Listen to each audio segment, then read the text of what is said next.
We now have more details in that Monday night shooting in Bemidji that left one man dead and one man wounded.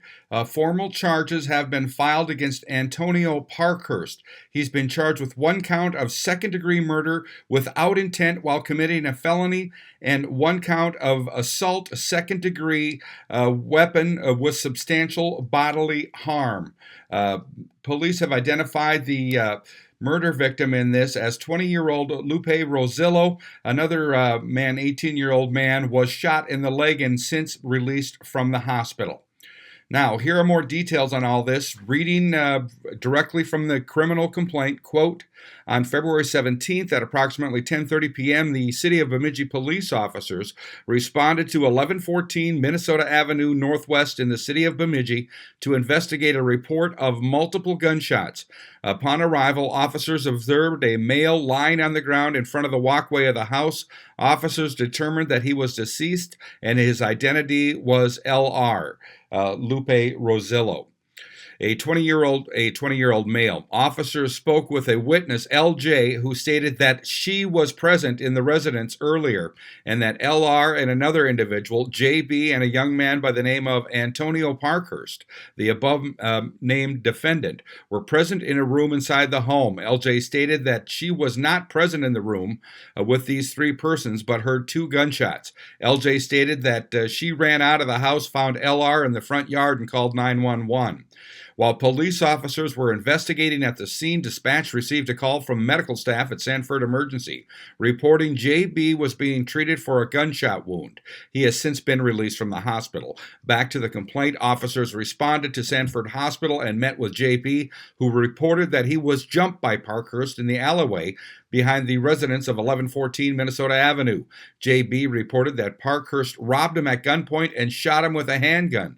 J.B. stated that he fled and called his brother to bring him to the hospital. Bemidji police officers and Minnesota Bureau of Criminal Apprehension agents were unable to locate Parkhurst.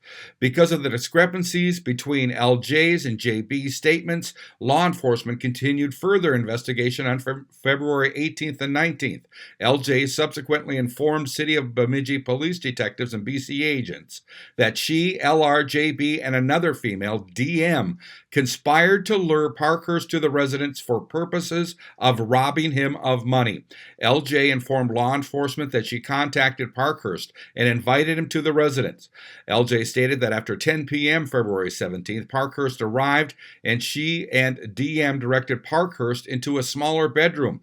L.J. stated that they contacted L.R. and J.B., who were hiding in a separate location on the property, preparing to ambush Parkhurst. L.J. stated that L.R. and J.B. then ran into the apartment wearing masks and rushed toward Parkhurst, who was alone in the bedroom, for purposes of committing the robbery and/or assault.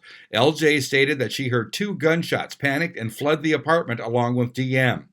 J.B. subsequently provided a statement consistent with L.J.'s. City of Bemidji police officers and detectives, as well as BCA agents, continue to search for Parkhurst on February 18th and 19th. On the afternoon of February 19th, Bemidji police officers arrested Parkhurst as he was walking in the hallway at the location of Ridgeway Avenue in the City of Bemidji. In a subsequent Mirandized statement, Parkhurst stated he was invited to 1114 Minnesota Avenue by L.J. on the night of February 17th. Parkhurst stated that he was in possession of a 9mm handgun and cash when he arrived at the residence. Parkhurst stated that he arrived at the residence and was directed into a smaller bedroom. Parkhurst stated that two masked men ran into the bedroom and began assaulting him. Parkhurst stated that he responded to the assailants by firing two shots in their direction in order to stop the assault and afford an opportunity to escape. Parkhurst stated that he ran down the stairs and fled through the alley. Parkhurst further stated that he was aware that law enforcement would be looking for him, but he was afraid and chose not to turn himself in. The matter continues to be investigated by the City of Bemidji Police Department and BCA. Some witnesses have yet to be located, and law enforcement continues to gather evidence regarding this incident. Now, again, that was directly from the criminal complaint.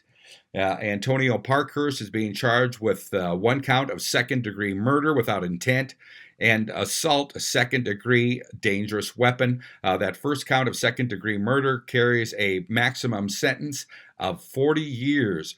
The second charge of assault with a dangerous weapon carries a maximum sentence of 10 years in prison. I'm Neil Carlson reporting for iNews.TV.